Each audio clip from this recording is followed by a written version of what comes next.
amigos, ¿cómo están? Hi, thanks for joining us today in this beautiful Sunday. We are so happy to have you here in our home, and also to be able to talk about one of the most intriguing stories of Peru, archaeological, let's say, stories of Peru.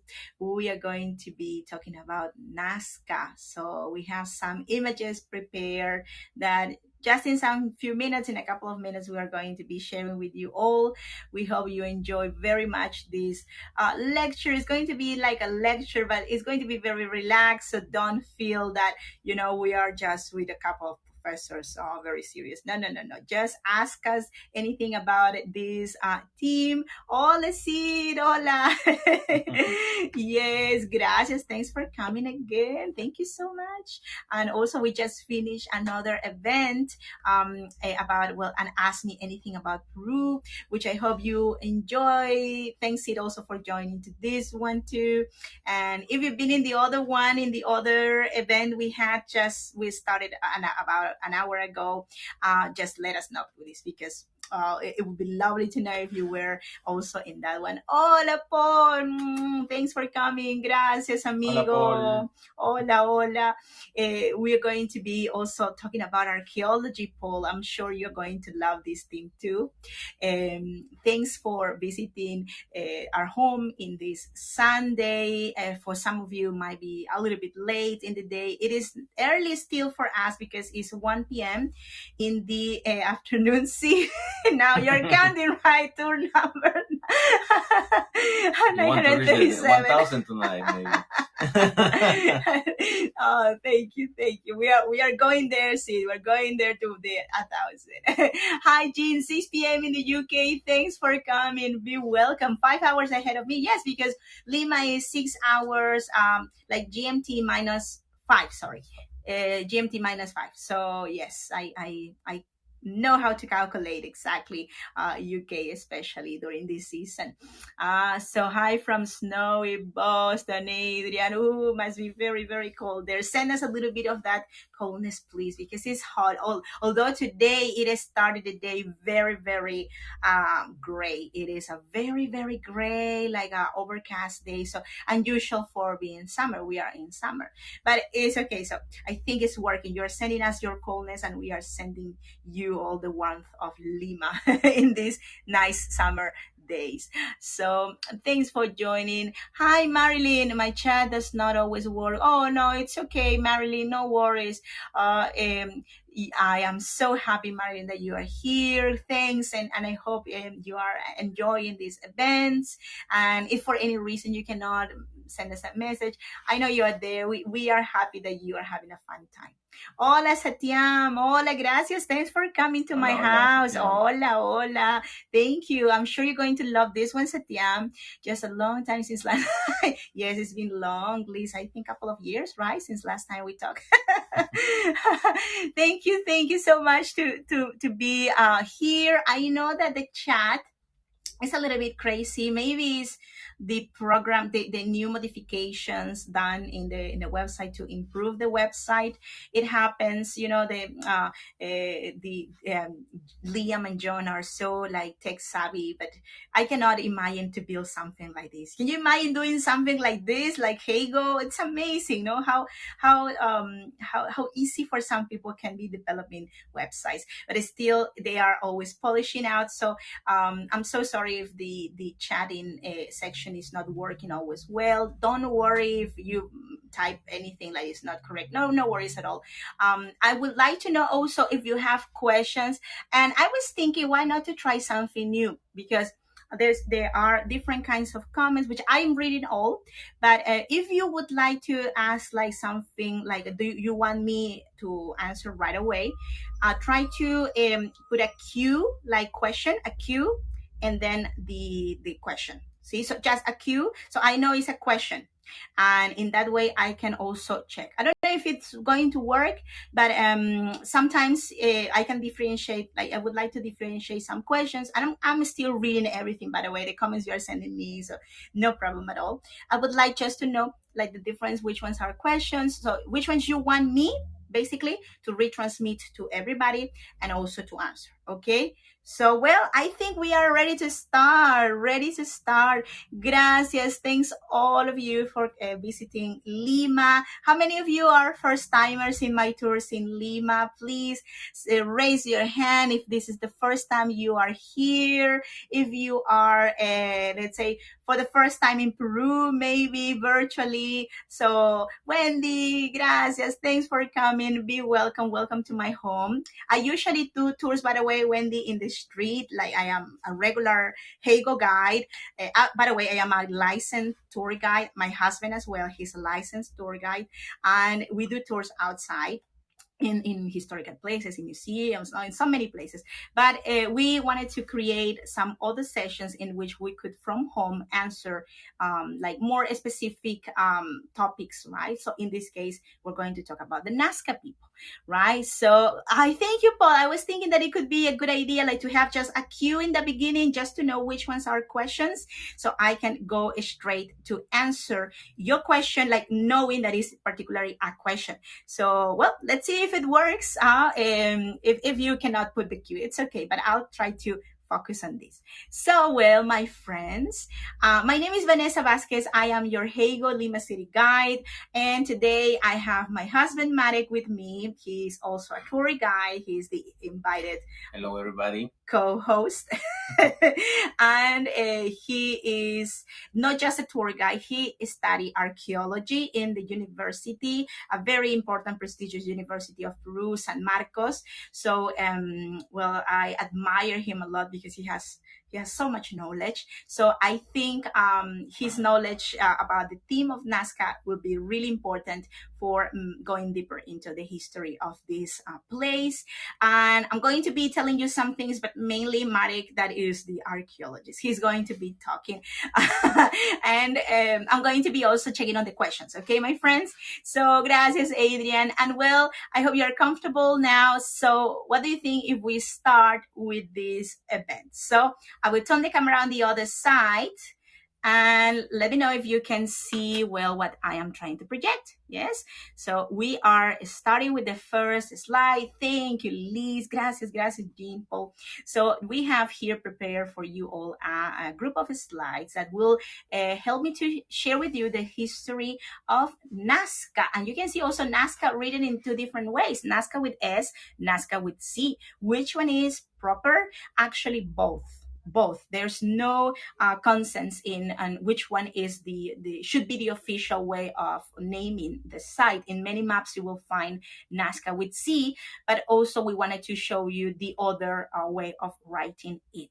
So Marek, what is your introduction actually to all the people that are here? Mm-hmm. Maybe first to locate the people geographically, where is Nazca?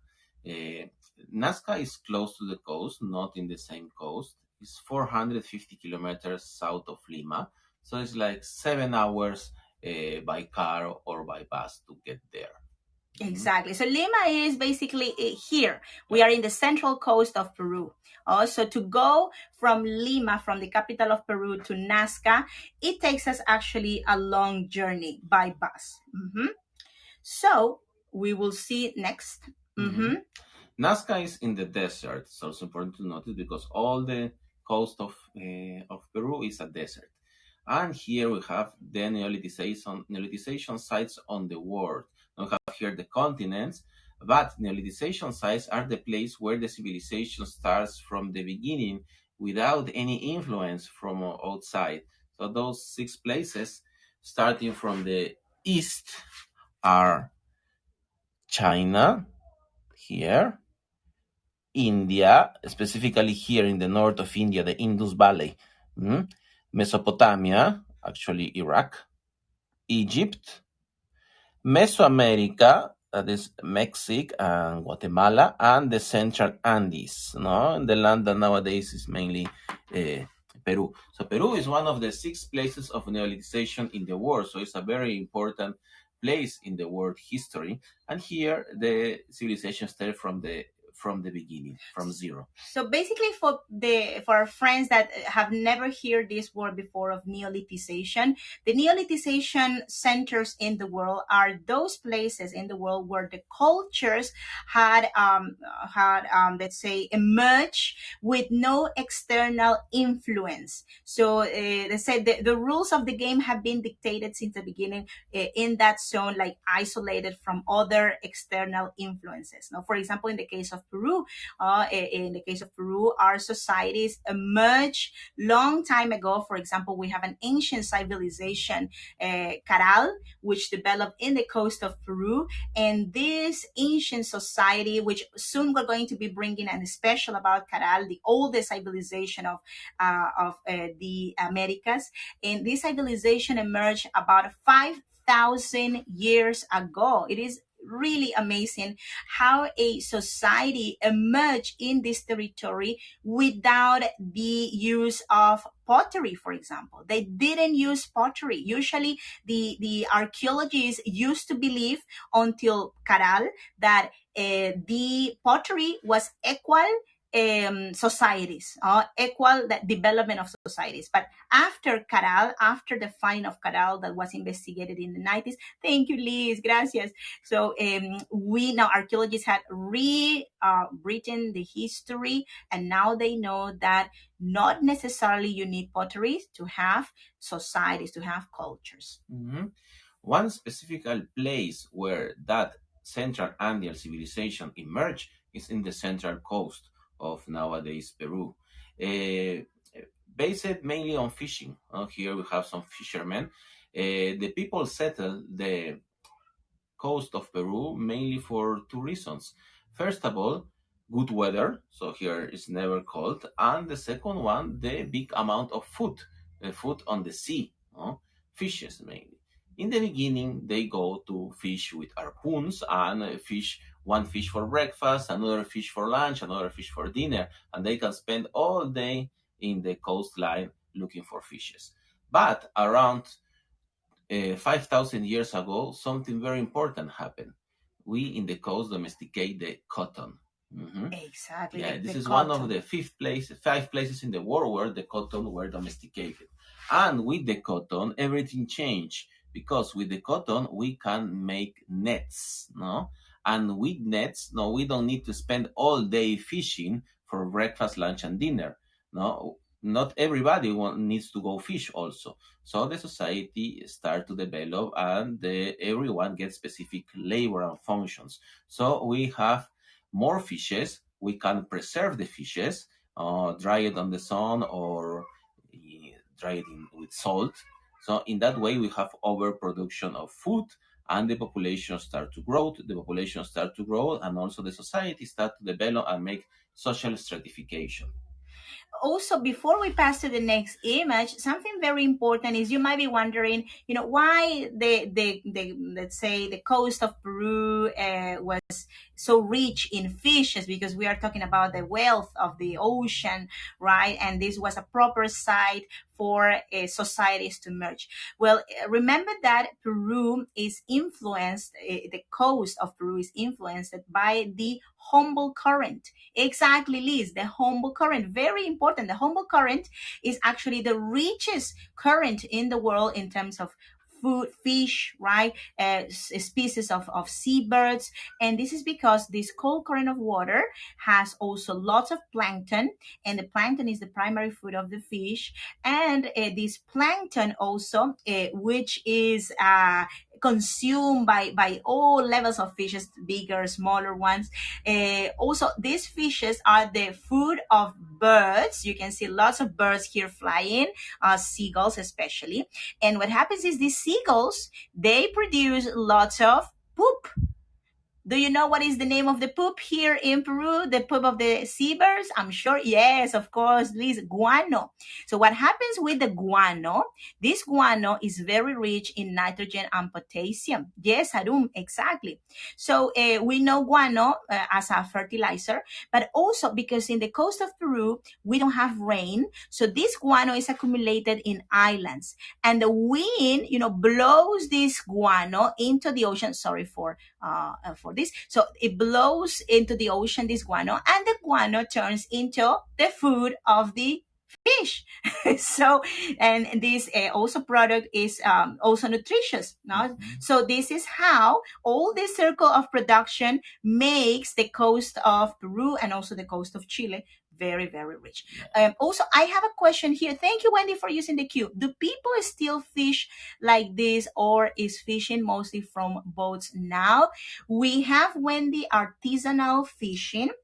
We have actually an ancestral way of fishing in the coast of Peru that uses a transportation called a caballito de Totora or Totora Red horses. These are boats that, unfortunately, I don't have it in this slideshow, but if you look for Totora Red horses, you're going to see a very long boats that still are used since the old ancestral times in the coast of Peru, and also Totora is used in the in Titicaca Lake. Renan, yes, Liz, exactly. Renan has a tour in Titicaca Lake about producing the Totora reed boats. So Totora is the name we give to a reed that there is a family of different reeds. In the coast, we have one type of reed of Totora, and sort of like a sister variety grows in the high plateau in the Andes. So they are not exactly the same, but they are still called the same because they are very alike. Mm-hmm.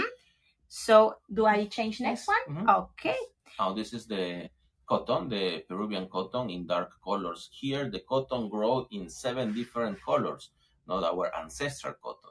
Now we have Pima cotton that Peru exports, and it's a mix of the native cotton with Egyptian cotton, and it's considered one of the best in the world. But here we produce our own cotton since around 5,000 years ago. The agriculture starts here in the coast around 6,000 years ago, using as a fertilizer the guano from the island. So those fishermen start to eat also sweet potatoes, squashes, chilies, beans. So the diet was improved. Mm-hmm. Exactly. And thank you, Liz. Yes, my friends, if you are asking me something, try, if you can, to use a cue so we can recognize questions. Cue in the beginning only, like question, right? Andre, thank you for your question, my friend. Did El Niño or La Niña fluctuations hinder these societies? Of course, Andre, actually, we know that the main explanation of the falling of many societies in the pre-Hispanic times, like the passing from one culture to another culture, was El Niño phenomenon, which usually is followed by La Niña. El Niño is is a warm current of water that comes from the let's say the tropical territory, like between Ecuador, Panama actually goes higher sometimes above Panama. So that's the zone where that current El Niño is usually, but sometimes this current goes southern than normal and affects the territories where the Humboldt current is normally present. So one would say, oh, well, but El Niño phenomenon, let's say, is warmer water, so it means that you will have rain in the coast. That is super, right? Because we live on a desert. Rain is a blessing. No, my friends. Rain is not always a blessing. In the coast, for example, of Peru, we are so well adapted to not having heavy rains, not having rain sometimes at all, that if you have rains here, you have mudslides. Mudslide is really terrible. So this is why, and also the water of the rivers is contaminated by the mudslides. So we don't have any water to drink. So it can be a disaster. Mm-hmm. So also have you noticed the color of the cotton, my friends? This is not a modified picture. This is the way how the cotton looks like. The color of the cotton has not been dyed. This is one of the varieties of cotton we have, native cotton we have in Peru. We not only have white color cotton, in Peru we have different varieties of cotton. We have brown, we have yellow, we have green, we have let's say beige, we have different, even up to a color that is very close to black. It's really beautiful. So we have here now the stratification of the society. So how we came to this stratification, to this specialization, Marek? Yeah, first of all, because of the increasing of the population, so we need to divide the labors, of course. So in the bottom, there are the ones that still working with the strength of the muscles, no? The agricultures and the fishermen.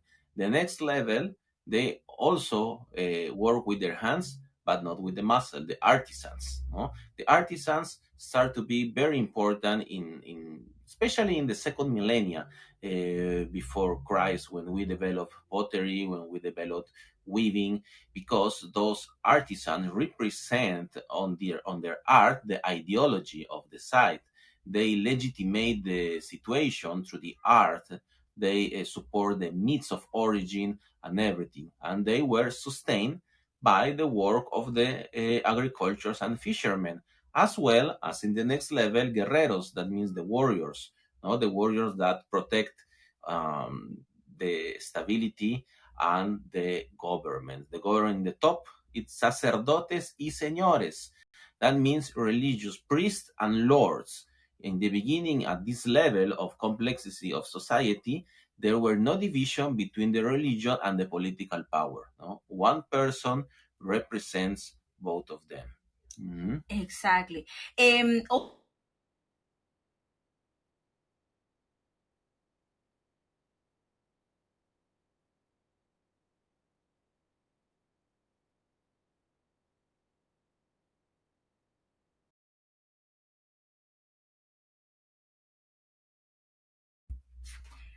hello there. Are we losing you? Are you there? Oh, okay. Sorry, guys. I don't know what happened.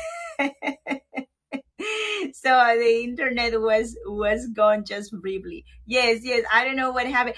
I was saying, like, before we keep going with this answer, I want to answer also the question of Mirella, because Mirella asked about cotton in the trees. Well, she says different from the ones from the by the Egyptians. When we see the cotton bushes in the coast of Peru, the bushes grow very high. Actually, they can grow up to the height of Marek. So, but that is if you allow them to grow that high. They can actually be like bushes, almost like little trees, but they don't grow as tall as a tree. Mhm. Yeah, the picture was taken from. Yeah, I think this picture Yeah. was taken for a little bit above to give more like a better angle of the cotton. So, and I'm going in a moment with Tina's question. So just to give you an idea, Tina, yes, do the Peruvian artisans are different, use different natural colors of cotton in their weavings? Yes, of course, Tina. And nowadays in Peru, actually, we have different kinds of artisans markets in Cusco, in Lima, in Arequipa, and we have still people that are doing their weavings, for example, in the ancestral way. They even teach you how to do them. They even dye the cotton, the alpaca fiber with the original pigments used in the times of our ancestors or Inca and pre-Inca ancestors, but it takes long time actually to prepare to do a jumper like that. So usually when you want to acquire a piece made like this, you will have to spend 2 times up to 3 times more money than if you buy one made on a machine with let's say acrylic pigments or pigments that are more modern, right? Because that's cheaper. right? So thank you, Tina, for your question.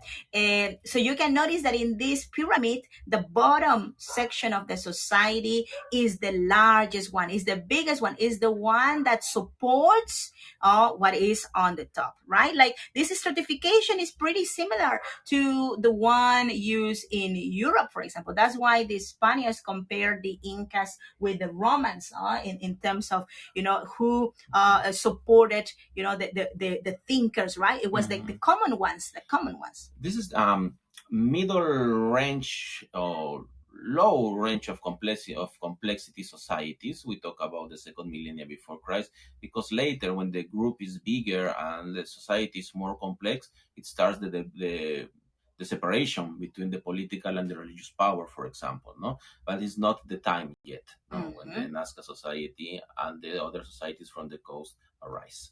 So we will continue. And briefly, we are going to talk just briefly about this ancient culture known as the mother of the cultures of Peru, Caral. Yeah, Caral is the oldest example of civilization in both Americas. The remains of that city are from the start of the city was 2,800 years ago, 2,800, excuse me, before Christ. I mean, it's contemporary to the Egyptian civilization. There were no pottery there yet. The pottery came to Peru 1,000 years later, but we developed a complex society. Now, instead of pottery to cook or to keep water or liquids, we use squashes. No? We use dried squashes, and we can date precisely the how old is this place based, for example, in those squash containers or cotton, yeah, organic material. No, so that's the first complex civilization in Americas. It was in the valley of Supe, 200 kilometers north of Lima. But of course, it also was a place where many people came as a pilgrims, and it's a place where they exchange values, a very important place for economy, to spread religious and culture. And when the people came back to their valleys, per se, so they repeat the model. And that way, local societies start to develop along the coast of Peru. So this system of the religious centers being places to learn, or being sort of like universities as well of the ancient times, continue until the Incas period, right? So these were meeting points where cultures could exchange knowledge. And this is also what happened first in Caral. And somehow we think that some people from nowadays Nazca location ended up in Caral, like they maybe went on a pilgrimage to learn about the gods of Caral, to learn about that wonderful place. And when they returned, they were so amazed about what they saw that they carry, these traditions and adapted these traditions to their own local environment. And that's how eventually Nazca culture and other cultures emerge. We have a question also, Liz. Thanks. Can this site be visited today? Yes, Liz, of course. Caral is one of the beaten track destinations we have in Peru. Is also another of the sites that Marek and I, we want to share with you at some point, and to educate the world about the beauty of these sites, which are ancient and also important for all of us. Caral is also a UNESCO site, by the way. So, and here we have the picture of a gentleman, a European gentleman, Marek. Yes, he is Max Uhle. He was a German archaeologist who, for the first connecting. Okay. Yes, are we recording? Yeah, we're back. I don't know what's happening. He, for the first time, explained to the world about the Nazca society. How? Because, of course, in Peru we have looting. So there were looters that take very interesting things from the south of Peru. Max Uhle was there and identified a society based in the material record he found. For example, potteries, textiles, and pieces of metal. Exactly. And Tina, Caral, the name of the culture we just talked about is Caral. Caral. Mhm. So Max Uli, as many, thank you, Eve, thank you. Max Uli, as many other, let's say, travelers of the at the end of the 19th century, beginnings of the 20th century, were people that were looking for understanding also the history of this nation, a history that was not really, known well until actually not so far away in time, not so long ago. So here, we have another group of vessels. Mari, can you explain a little bit about these vessels too? Yeah, those are the typical vessels from Nazca region with two peaks and one bridge for the handle, full of colors, very bright. So this is a characteristic style of that region that helps Max Ulle to identify the society as one different from others that were found more or less in the same time. No? Between 19th and 20th century was the beginning of the archaeology here in Peru, with archaeologists mainly from abroad. No, there were no yet Peruvian archaeologists at that time. But he identified that this style is unique to this place and named the society Nazca because this was the name of the valley, and on the place the pieces were found. Now we don't know exactly how those people call themselves. Exactly. We don't know actually how any of the pre-Incan societies called themselves, Or which because language or speak. which language they used. So we just give the names to the cultures according to the cities, the nearby cities that existed when the excavations started. Dear Tina, the what is the name of the site you show? It is Caral, the one that you saw like with us in a picture with a round plaza. The name is Caral, and I think Eve has written correctly the name of the site. But now we are going to go to Nazca finally, because this preamble was to give you an idea of how the societies emerge, and in particular how Nazca emerged. Yeah, and mainly the pieces were found in graveyards like this one. Because, as in the case of Lima and many places in the coast, the people used to live in very simple houses made of very light and organic materials. No, because first of all, it's never cold here, and on the second hand, there are always tremor and earthquakes, so the houses should be very light in order to move or very easy to remake.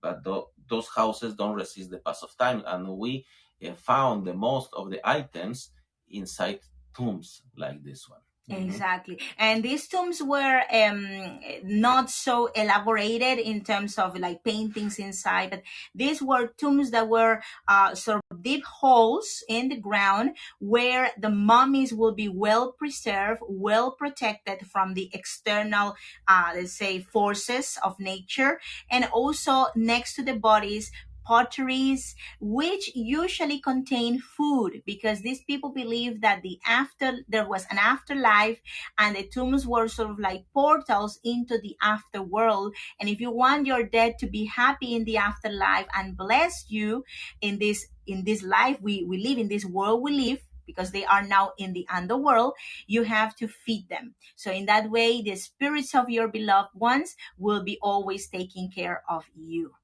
Huh? So, Tina, thank you so much for your participation. By the way, and here you have some gold. Huh? Yeah, also metals were found in the graveyards. Here is the representation of a cat with the body of a snake. Mhm.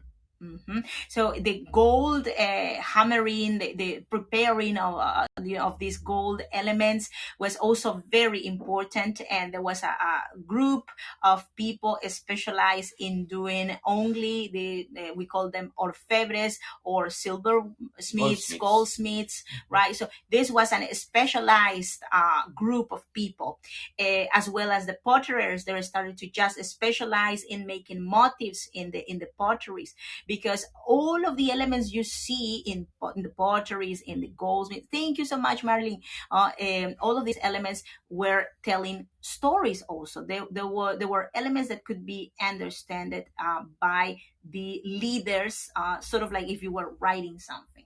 Mhm. See. Uh, One interesting thing that Yule identified related this culture was the use of aqueducts.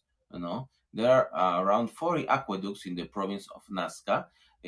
36 of them are still in use. And when Maxule asked the local farmers from when, so since when you are using those aqueducts, so they said that forever they were always here.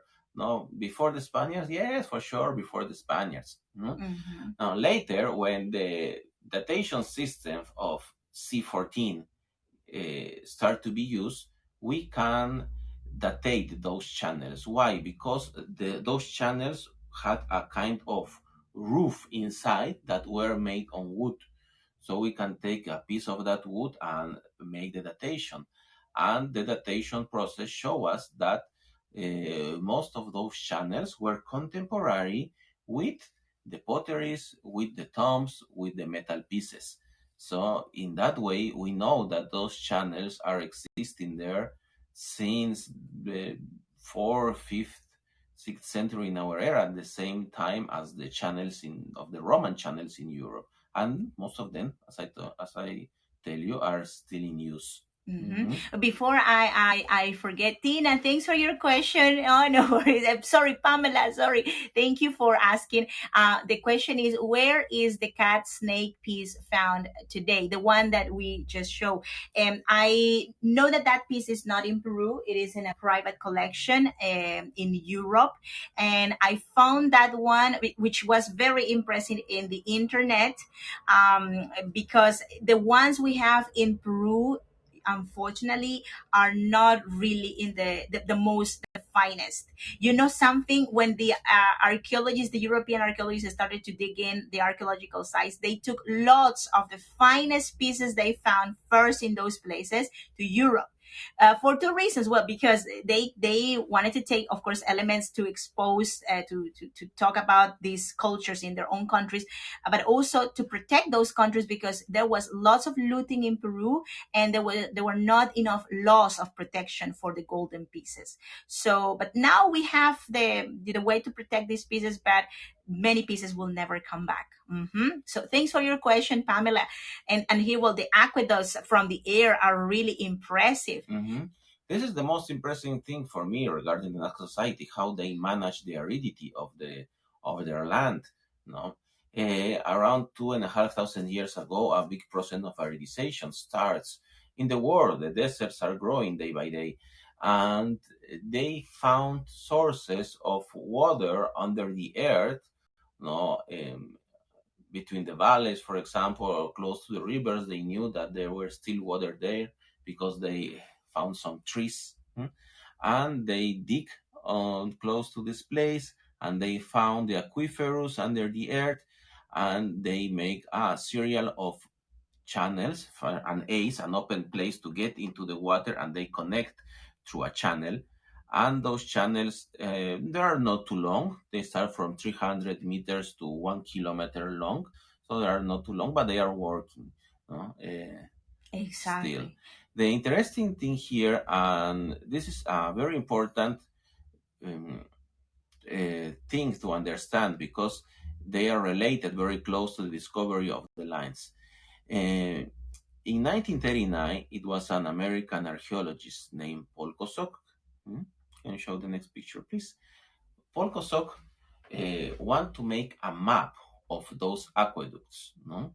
Because everybody know about the aqueducts, but there were no map of the aqueducts. So he started with the plane overflow on the aqueducts, and he started to make maps of the aqueducts. The aqueducts were on the right hand side of the plane, but in some moment he turned the head in the other direction on the left, and he saw a big pampa.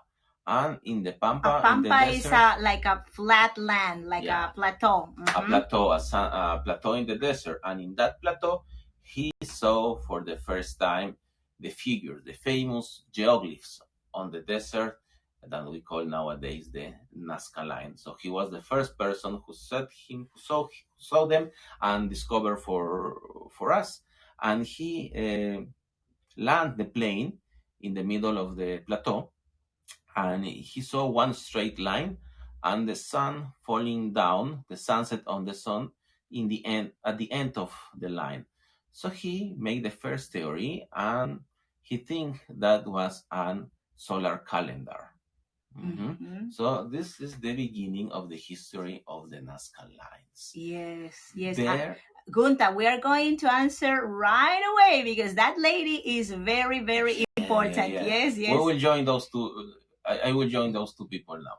He made a research, a presentation for the Peruvian government about that place, but he made in English. He didn't speak Spanish, and of course, nobody in the government want to read this. No, no, you need to translate this first. Okay, so he was looking for a translator, and in that way, he met this important lady that is here. She is Maria Reich. No? Maria Reich was a German mathematician who was born in Germany, of course, in the beginning of the century. When Hitler get the power in Germany, she was very clever and supposed that there will be a difficult times in Europe, and she started to looking for work abroad. The General Consul of Germany in Cusco, in Peru, was looking for a teacher for his little kids. So she asked for that job, and she received the job, and in that way she came to Peru. It was 1935, 36, and she spent 2 years in Cusco. After that, the general consul, came back to Germany, and he asked her to come back to Germany with him and continue with her work. But of course, the situation in Europe was worse then, so she decided to stay in Peru. She moved to Lima and she started to work as a teacher of German, English, and of course mathematics, and also works like a translator of German and English. And in that way, they meet each other. So Paul Kossoff present the research to Maria Reich to be translated in Spanish. Maria Reich is possibly the most important figure associated, personality associated with the Nazca lines. But not just her, also, there are also other people that have different theories about the Nazca lines and have been attracted to the Nazca lines, like Eric von Daniken. So in a while, we're going to show you the answer. And I think I have, yes, her over here, which this is Maria Reich in her let's say last decades actually. So Mari, tell them a little bit about Maria Reich, what she did for the lines. What's happened then? Of course, they present once again the papers now in Spanish to the Peruvian authorities, but nobody takes care of that because in the region of Nazca were a lot of illegal gold mines, and the gold miners don't want anybody to get close to their workplaces. So nobody really consider important those papers of Paul Kosok and Maria Reich. Paul Kosok takes Maria Reich to Nazca, and they overflow the lines together. And Maria Reich was amazed about the site, and she decided to remain there. Paul Kosok came back to the United States, and this was the end of his part in this history. And Maria Reich was very worried about the Peruvian government, that they don't take care about this important place. And she started to write many articles in English and in German and send them to the specialists, to researchers all over the world. And of course, the people start to ask the Peruvian government, hey, where is that Nazca? How to get there? Why you don't protect it? So finally, thanks to Maria Reich and that international pressure, the Peruvian government start to take care of that place. So if the lines are still there, it's thanks to this lady, to Maria Reich. So the government start to demark the territory, and Maria Reich start to continue investigation. And she was a mathematician. She was not an archaeologist. She continued on the theories that relate those lines with the constellation, with the stars, with the movement of the sun, and everything related with the cosmos. But those theories are very difficult to prove because in a clear day in Nazca, you see so many stars that you can make any figure on the sky. And also, there are so much of those straight lines that, of course, every day the sun will fall in one of them. In the 60s or 70s, von Daniken also starts to be interesting in that place. And of course, he developed theories related with the presence of aliens and that was a place of meeting. Yeah, The this. trapezoid were starting passes from UFO, and it starts a discussion between Eric von Daniken and Maria Reich that was very loud in the world, and that made more interest of people in this place. In the 80s, when she started to get older, 70s, 80s, so another archaeologists came and started to make research, and there are different theories about the lines. Exactly. So finally, what we owe to Maria Reich is the fact that she fought, although she was not Peruvian, she fought for the protection of the lines. How many of you would go to a complete different country? Yeah, that well, in most of the cases is a complicated country with lots of corruption involved in it, and dedicate your life to protect a site that has nothing to do with your own culture. She had this passion for the lines. She's remembered as the lady of the desert because she used to be always like with her broom trying to clean the all the let's say the papers that got filtrated into that zone, and clear like the rocks that had fallen into the lines, for just to avoid the damage.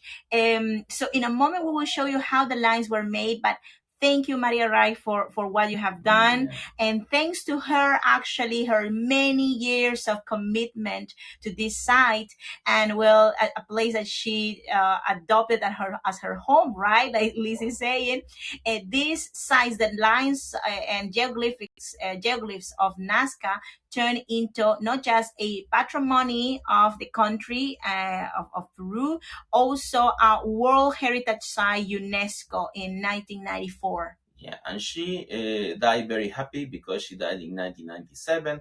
So she was alive when Nazca Lines were declared human Yes. heritage. Yes, the best part is she was able to know that this site was finally protected before she passed away.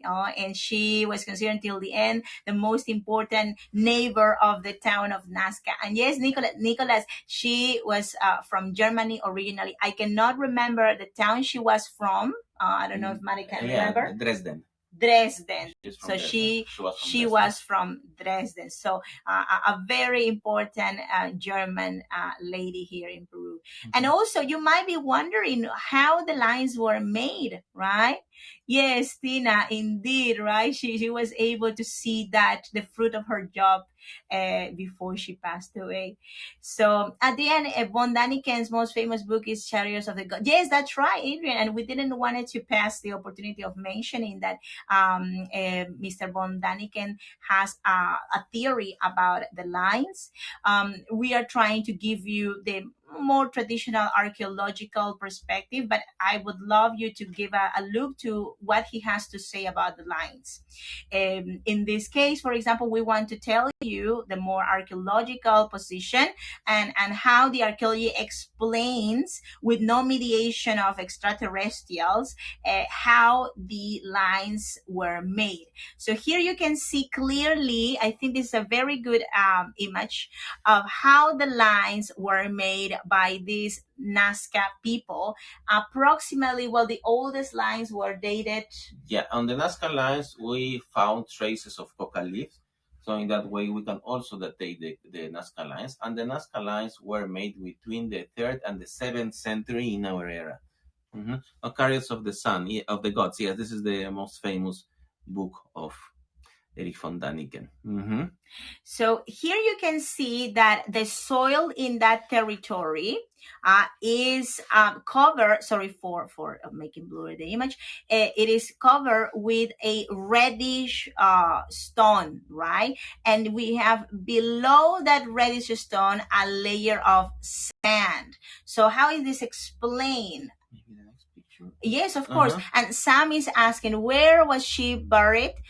She is in Nazca, actually, right? Is she? Yes, she's in Nazca. And we have also a museum where the house that she occupied, a very humble house, is a little museum. So people can go there to visit the house of Maria Reich. Mm-hmm. So this is the desert of Peru in the north of Nazca, no? Sand. And then The other picture, please. Pardon The me? picture before. Oh, the picture before. Yeah. Okay, so yeah, this is the way how the desert is, and let me return to the other picture, which is this one here. And Okay. this is specifically in the zone of Nazca. That's why the lines are there and not in other place. This portion of the desert is covered with pebbles, little pebbles.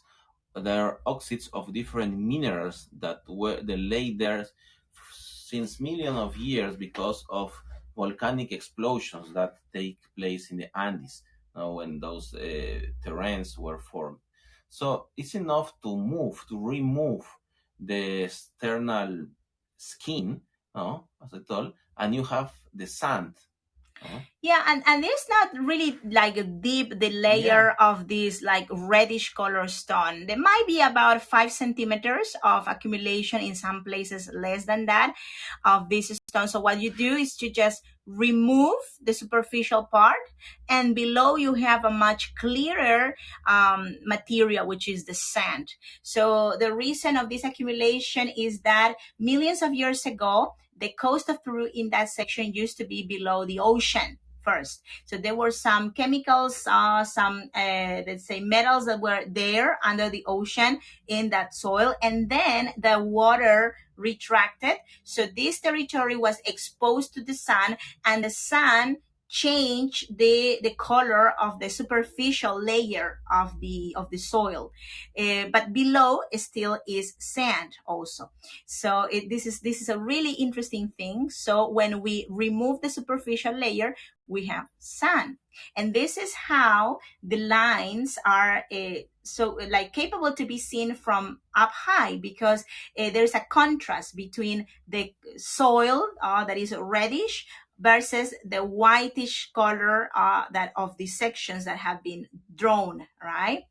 So, by the way, thank you so much for your tip support, my friends. I saw a couple of tips, so I really, really appreciate it. It helps us a lot, a lot. So, God bless you all. We So, know when, we know because I told you about the coca leaves, we know how, we know who, because the Nazca people represent in the desert the same iconography they represent in their pottery or in their textiles.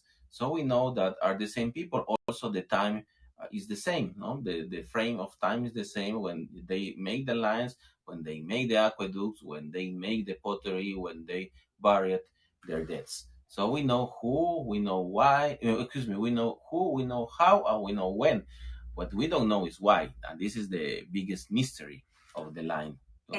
exactly. And Marek is going to give also his perspective as an archaeologist of possibly why they could be made. I'm also noticing the comment of Tina, no, which is unbelievable, no, that the Nazca lines are still visible, right? But in reality, Tina, it is the reason is actually very, very easy to be explained, my friend. And this is because the desert of Peru is a zone where it rains almost nothing. The coast is on a desert. In Lima, we just get 1 cubic centimeter of rain per year. But in Nazca, where the Nazca lines are, it rains 1 cubic centimeter every decade. So it's even drier there. This part of the coast of Peru actually is an extension of the Atacama Desert in Chile, the driest desert in the world. So that's why we don't have rain, and we are not really worried about rains. Usually the rains will be the ones that would wash, right, all of this material, but we don't have rains there. So was always Nazca like this? Was always Nazca dry? Or how was Nazca, this location, when our Nazca ancestors used to live there? So I think this could explain the use of the lines. Yes, as I told you, around 2,500 years ago, a big process of aridization starts. We have traces of humidity in the dunes around Nazca. There are kind of sand spots in those dunes. They are in different colors. And the specialists go there to analyze what is in that place. And they found a lot of snails, land snails. But the snails need humidity to live, and those nails are dated back in 3,000 years ago. So not far away, where when the people established themselves in Nazca, the conditions were better, definitely.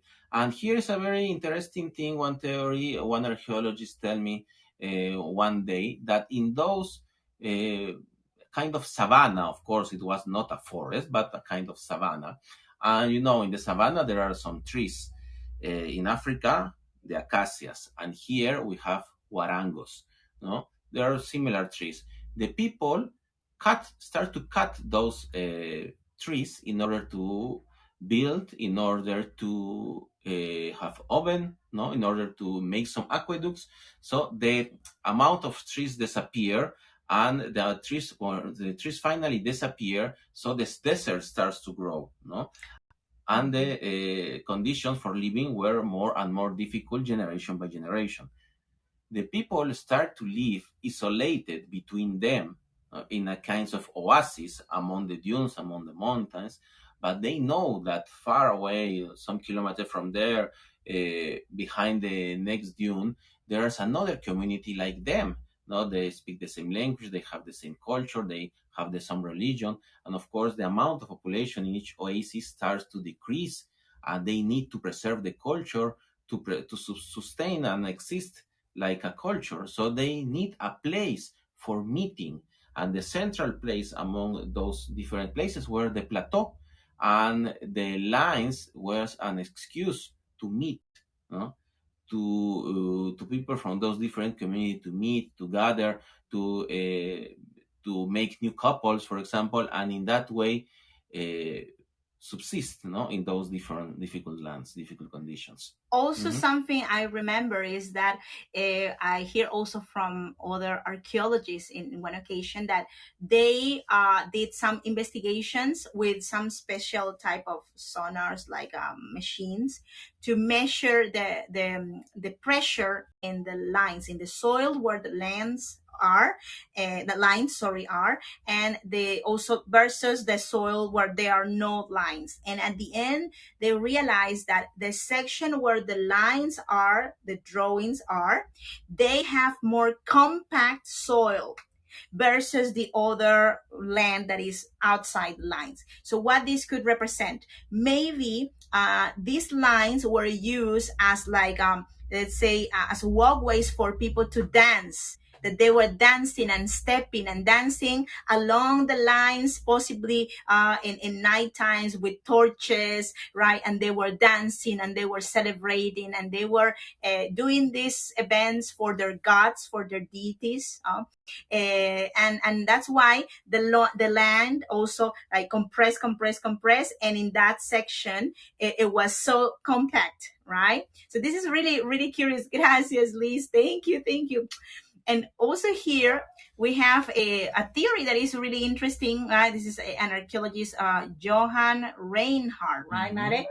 Mare? Johann Reinhardt noticed very important thing that anyone can notice when you go to desert and see the lines.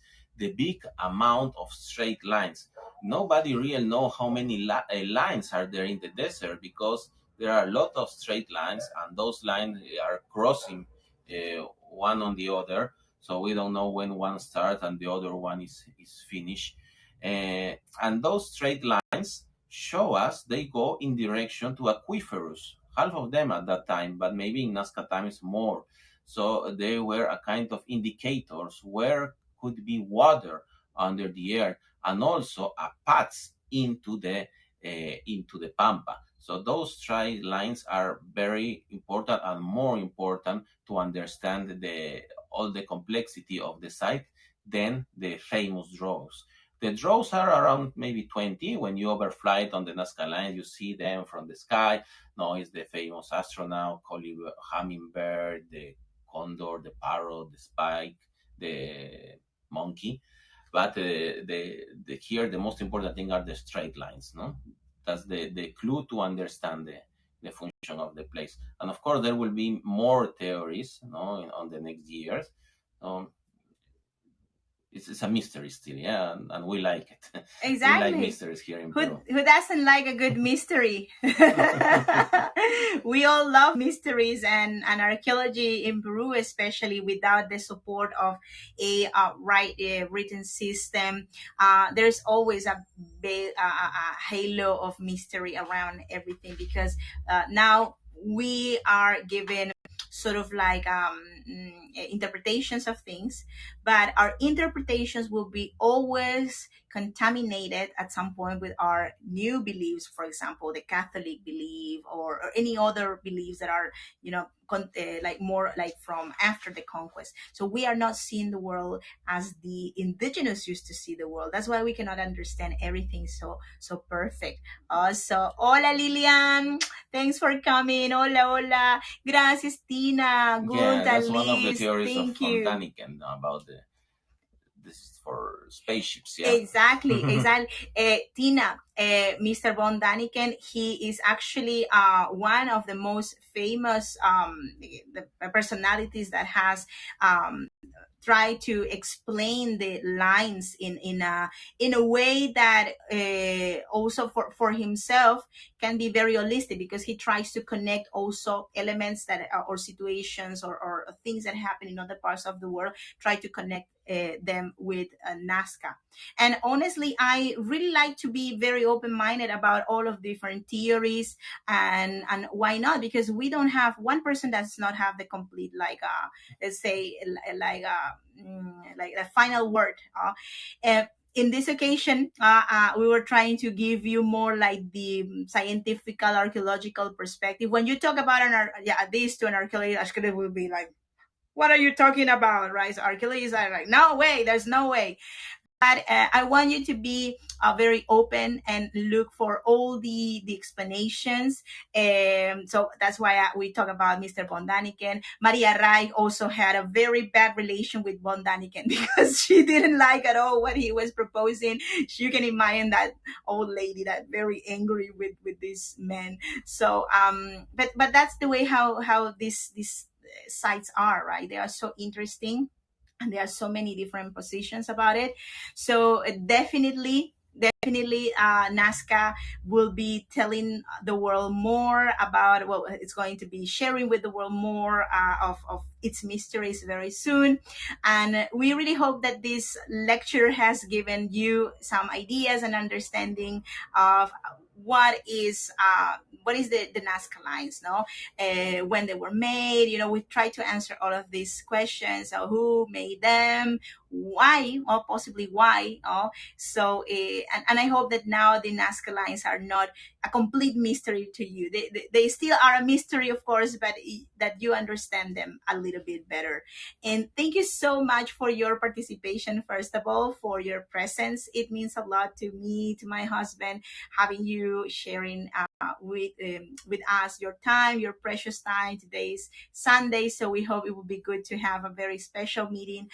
Also, we are about to celebrate 200 tours done in Hego and 500 followers. So that's really, really nice. Thank you. It means a lot to us. And we want to share with you something, a surprise. We are going to travel to Argentina, and we're going to be also bringing with us some videos and some stories from our trip. So possibly we're going to be meeting Fabian, or maybe we're going to be meeting a Grace in person. So it's going to be so much fun having the chance of meeting other Hego guides. So stay tuned, please, to what we're going to be sharing with you. If you can, please follow our channel. Our channel in Hego is very easy to find. It's www.hego.com/Vanessa, like my name, V and double S, by the way. So thank you so much, my friends. Have a lovely rest of the Sunday. Hope you enjoyed this one. And well, all the best to you, my friends. Jessica, muchas gracias. Pseudo Archele, I'm now reading some of the comments. And thank you so much for using the queue in the questions. It helped me a lot. I want you to be able to interact with you also in the chat. And it really is better for all of us to just know which ones are the questions. So feel free to comment always in my just. I think I'm going to be using, I don't know, did you like it? Do you like the queue for the for the questions. Let me know. I think will be lovely. Gracias, sí, thank you, thank you. Gracias, Robert. Soon we have a tour about, gracias, Debbie, thank you, about the history of the secret Jewish immigration to Peru, which is my favorite theme of all of the untold history of Peru. And I will tell you there in that event why I think I love that tour in particular and that story, because I am digging in my own genealogical tree, and I'm finding some interesting things. So I'm going to be sharing that with you also in that event, which I always do in two different times in the day for my friends in Europe and my friends in North America. So I don't want Paul, for example, my friend that always comes to my tours, be too late in his time to my tour in 8 p.m. here. So that's why we have a 3 p.m. and we have an 8 p.m. So thank you so much for your participation. Thanks for your tip support. It helps us, and it also helps HeyGo to continue creating this wonderful community, running the page, running the specialists to keep our website working. So we are very happy with guys to share with them also our tips, which are the only income we are getting from these events. So muchas gracias. God bless you all. Gracias. Thank you very much, my friends. Lots of love to you, and see you very soon. Take care. Bye-bye. Bye-bye. Have a pisco sour if you can this evening in our names, please. Pisco or vodka, anything. Take care. Bye-bye.